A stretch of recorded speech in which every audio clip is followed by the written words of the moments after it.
Hello, beautiful beings. This is an unboxing review and initial deck interview of the Pulp Tarot by Todd Alcott. It's a very quick unboxing. There's no stretch goal rewards, at least that I received, and I'm okay with that. Basically, I got what I wanted, which is this tarot deck here. The pulp imagery here that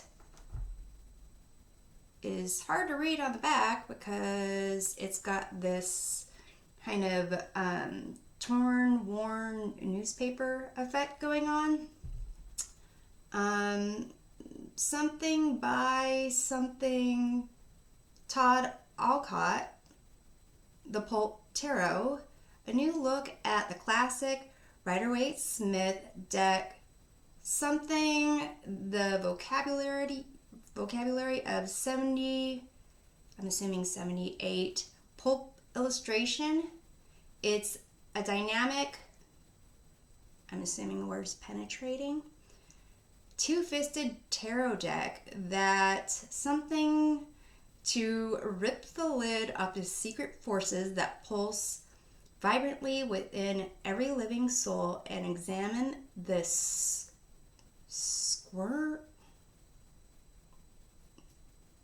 that's got to be a misprint. I think it's supposed to be squirming, throbbing life within. Colorful, intriguing, and complex, the Pulp Tarot was created with only one goal in mind: to guide your questing soul from darkness to light, if you dare. So here is the back of the box. There's a front. It's a clamshell box that opens like a book here. And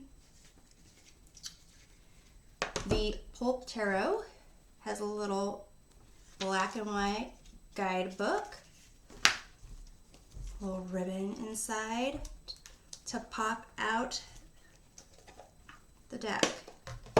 So I will be cutting this open and doing a close-up flip through of the deck.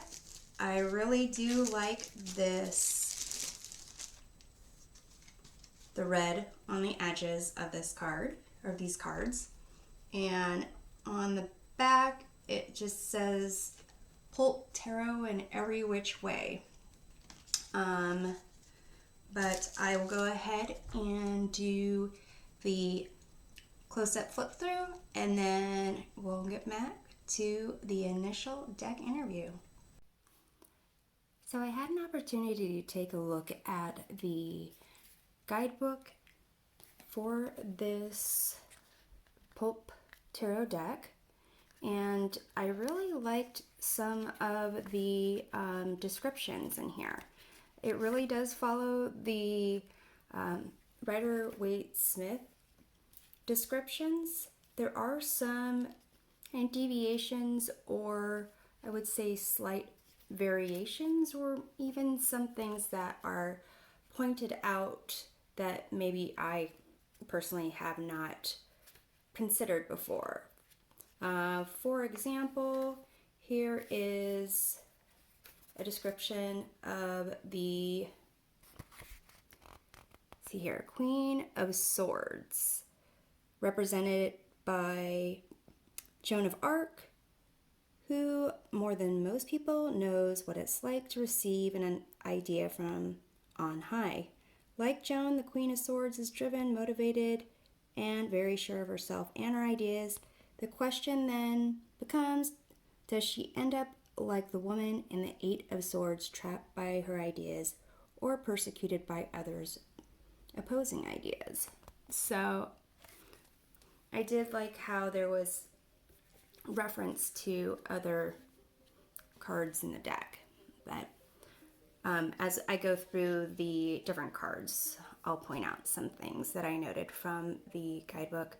So here is a close-up of the box, and here is the back. You can see where it's hard to read some of the text, and there's the inside of the box.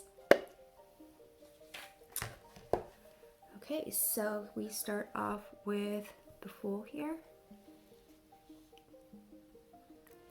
And you can see in the upper right corner, it says card number 0. And there are different types of numbering. So here is the Magician. There's card number 1.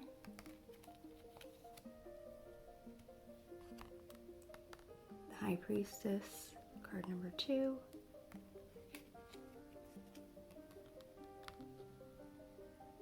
The Empress, there's number 3.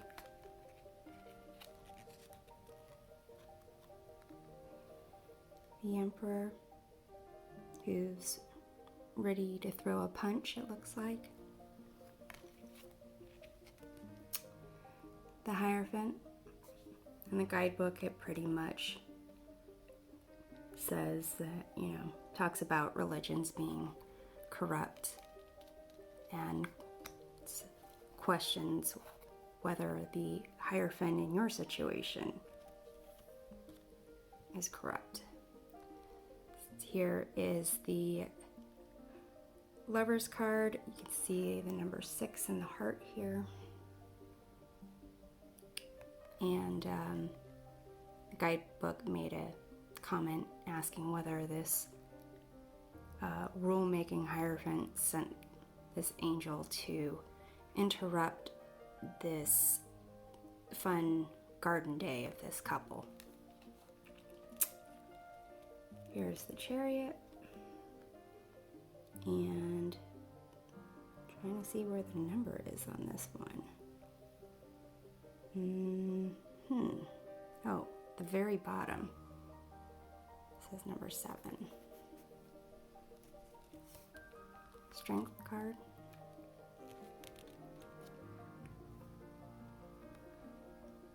Hermit.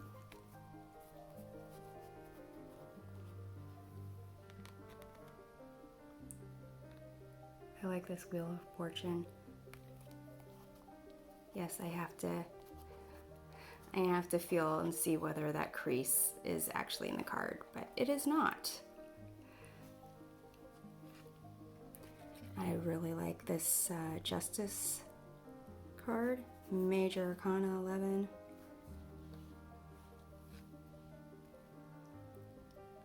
There's the Hangman, number 12 right there. Amazing Death card.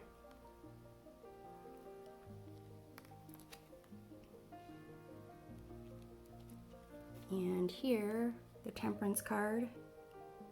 Part man, part woman, all angel.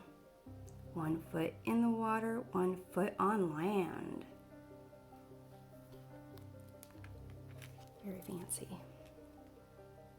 Here's the Devil with the enslaved man and enslaved woman. The number 15 is right there. The Tower.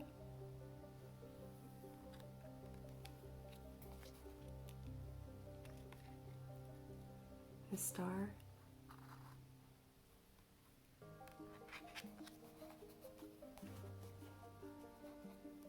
Now, as I recall, there was a reference to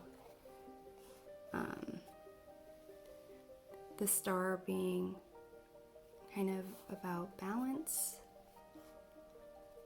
sort of like the Temperance card, but that it actually is a focus on more equity. I thought that was an interesting concept. There's the Moon card. Sun. And the hand coming out of the grave, Judgment card. And the number 20 is like right here in the upper left-hand corner. And then we have the World. Okay, so start with the Ace of Wands, Two of Wands. The guidebook also mentions all the different kind of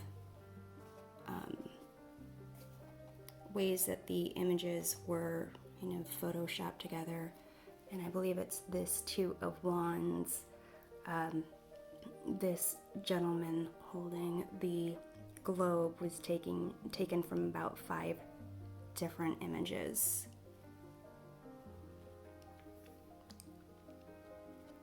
There's a Three of Wands. In the Four of Wands, there is a notation of this individual in the back here with the binoculars looking to see what's ahead. The Five of Wands.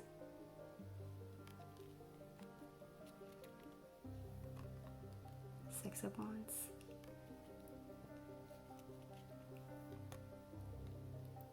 The Seven of Wands. So I thought it was interesting about the Eight of Wands. The description kind of talks about the one thing being certain is that things are going to change. And with the Eight of Wands, I don't think I really thought of it that way before, that once it strikes land, things will be changing. I've always thought of its journey rather than, I guess, the effect of its landing. You have the Nine of Wands and the 10, which apparently is supposed to be fuel for this spacecraft in the background.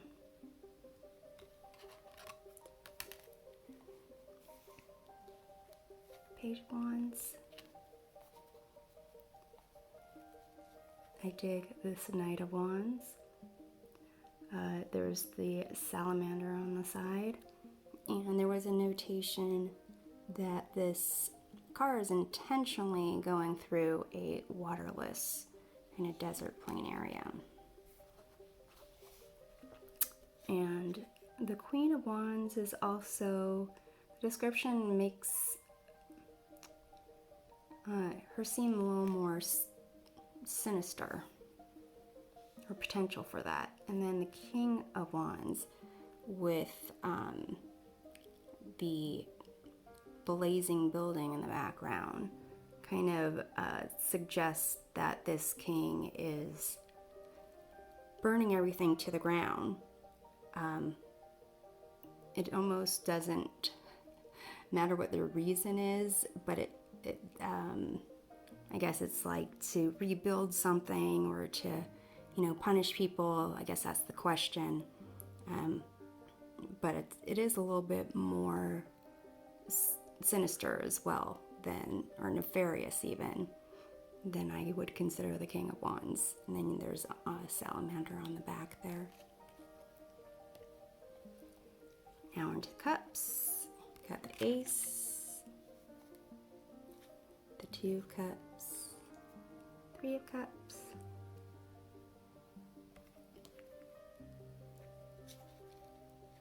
Four of Cups. Even though there's a hand reaching through the window, no fear. It's just offering a cup to this melancholy person. The Five of Cups.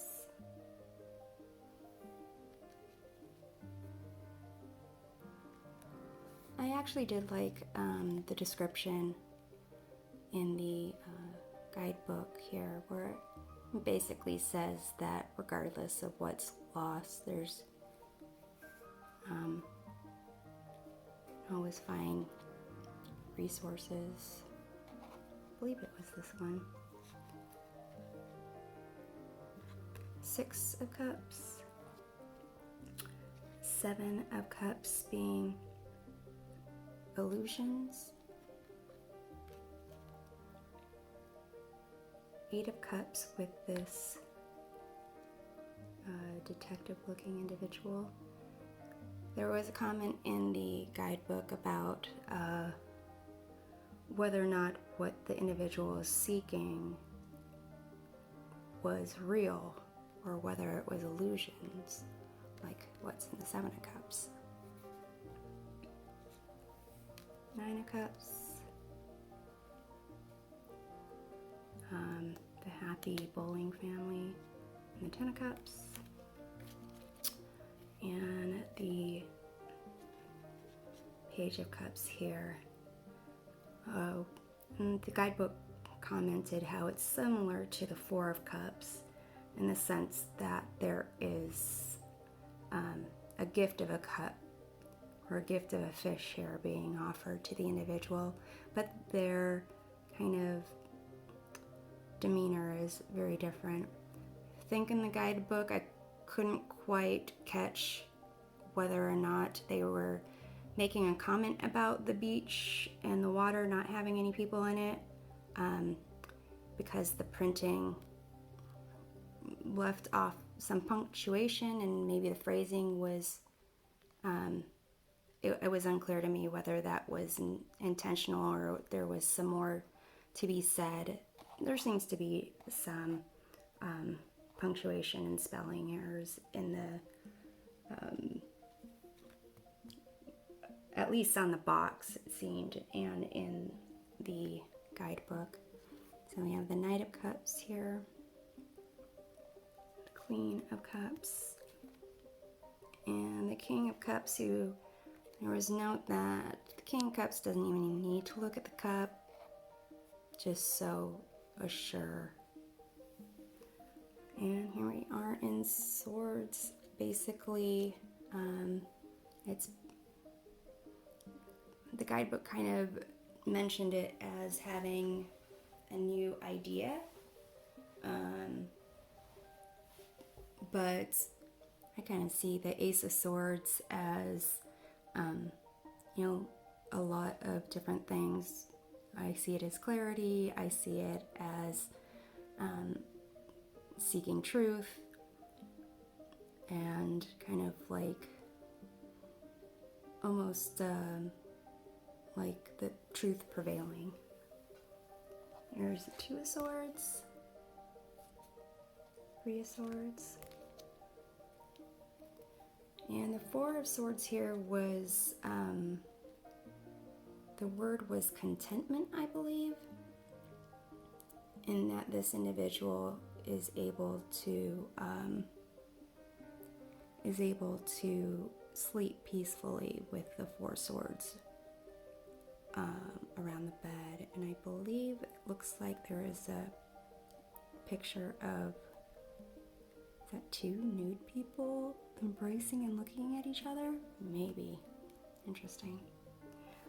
So here the 5 of Swords, I believe the guidebook called it winning ugly, in the sense of kind of, looks like pretty much annihilation.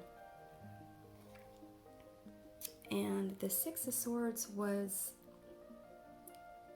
deemed escape, as opposed to, transition or healing or moving on, moving forward, or calmer waters. It was escape.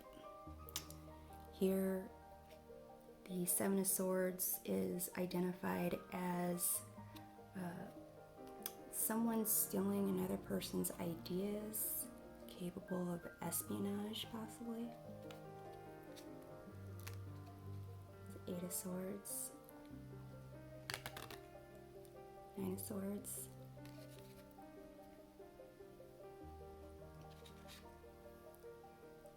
10 of Swords,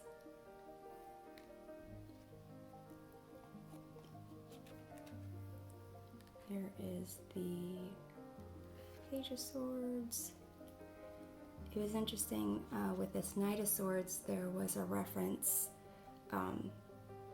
of whether the Knight of Swords would be so ambitious that they would turn into the person on the Five of Swords. And here's the Queen of Swords, Joan of Arc, that I read from the guidebook earlier. And the King of Swords, who really doesn't need to kind of do much other than show off his sword. So you have Ace of Pentacles, which is, you know, a gift in the material world, and us being alive, having a body to experience pleasure in the material world was something the guidebook notes. And then Two of Pentacles, life is like a juggling act. The Three of Pentacles, about teamwork and cooperation. There is reference to this Mr. Big having the idea, then the dame over here that's supposed to be maybe the distraction, and this individual there that's the muscle, and they each have their role to play. Four of Pentacles here, kind of cautions that money really can't be your life source. Five of Pentacles. This one also was everything, you know, kind of an individual with their baby in the city and some strange shadow following them and really needing somewhere to go, and everything they need is pretty much all around them. But how to get it?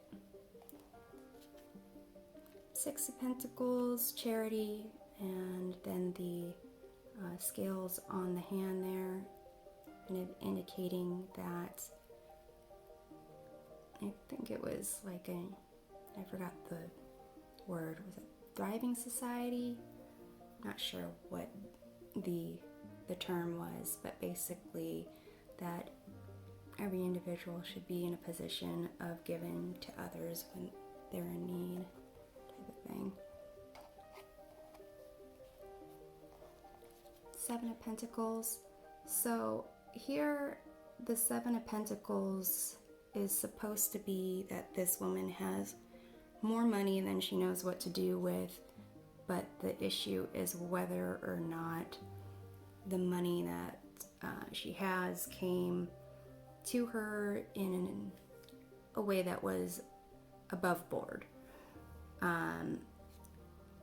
I kind of see the Seven of Pentacles as not yet being at the point of having all the money that you need. So I thought that was interesting. So Eight of Pentacles, the Nine of Pentacles. I see the Nine of Pentacles as more having the money that you need, and the guidebook kind of points out, I guess the difference is that this individual is supposed to be like a recording artist or something, and that the falcon there is supposed to reference the Maltese falcon, which apparently was the first pulp novel. Ten of Pentacles. So with the Page of Pentacles and the Knight of Pentacles, I thought it was interesting in that the idea in the guidebook is that these individuals already have money, perhaps inherited the money, and kind of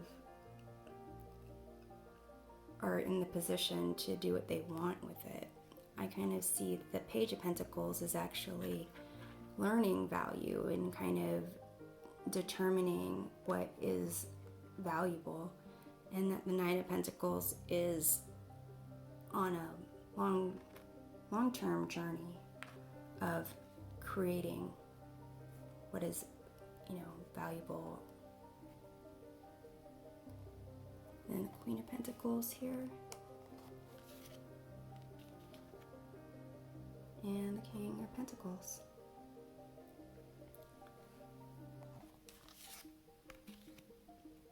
So here you can see the close-up of the back of the deck.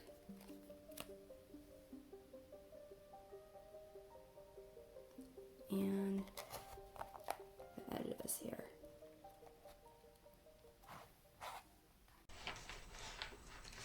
Okay, so let's take a look at how these shuffle. Ready? Oh, I like that. I like that. So the edges are matte. It's kind of got like a semi-glossy feel to it. And I'm gonna go ahead and make sure I don't mess up the order in which they're in. So I usually, before I do a reading, I kind of make sure that I'm grounded, clear the deck, so forth. A little extra protection, why not? So, be asking this deck about its essence, its current strengths, its current limitations, what it can teach, and the types of spreads or advice that it would work with best. So let's see what we got. The Hierophant is the essence. Current strengths, 10 of Wands. Current limitation, 9 of Wands. Okay. These, I'm not going to take those. Those aren't pop-outs. Those were dropouts. So, what this deck can teach. Queen of Cups, and the types of spreads you'd like to work with. 7 of Wands. Okay, so the bottom of the deck, which is the influencing energy or the lesson to be learned, we have the 2 of Wands, which is about basically getting outside of your comfort zone and pursuing the unknown that's out there, and that can make you a better person. So in the essence, we have the Hierophant, which I'm going to gather this is claiming it's a spiritual guru, that it can connect, like it wants to connect the user, the reader, the querent to a higher spiritual knowledge, their higher self. 10 of Wands is the current strengths. I think it means it basically can carry a lot of burden. It can carry a huge load. It's got a lot of energy and it's willing to see things through. Its current limitations, though, are the 9 of Wands, which is basically that they already have like that feeling of needing to carry all that weight.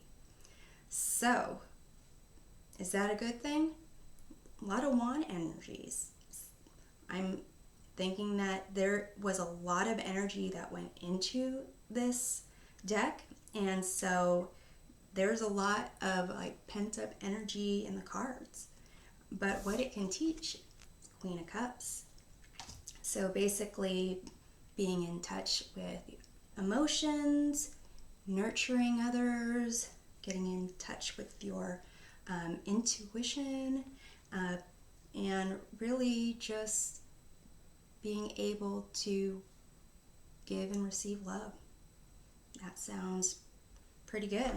And in terms of the types of spreads or inquiries that would like to work with, you have Seven of Wands, which is basically the inner conviction that, standing your ground, knowing what's right, and being in a place of fighting for what you believe to be true. So it seems that in terms of test of will, test of power that you have inside of you, and how you kind of use it in the world. So that sounds pretty good. I would love to hear any experiences or thoughts that you have with similar decks, with this deck, or with this many wands in an initial interview. Thanks for tuning in, and I'll see you next time.